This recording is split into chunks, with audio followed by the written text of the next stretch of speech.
أنا من أهل السنة والجماعة. حياك الله يا فقط الله يبارك بك. فقط أنا عراقي وهربت من العراق بسبب الشيعة وقتلهم لأهل السنة. حسبنا الله ونعم الوكيل.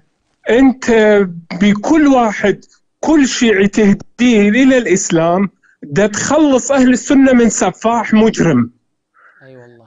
أنت بكل سنة، بكل شيعي تهديه إلى الإسلام ده تخلصنا من الموت.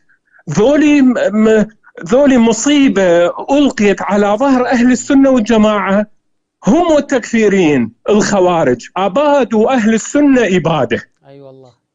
أي والله. وأنا سمعت كلام للشيخ سالم الطويل أحد شيوخ أهل الكويت، وأحدهم سأله عن الشيعة في أمور الشيعة، فأحاله إلى الشيخ رامي عيسى، قال هو أعلم بأمور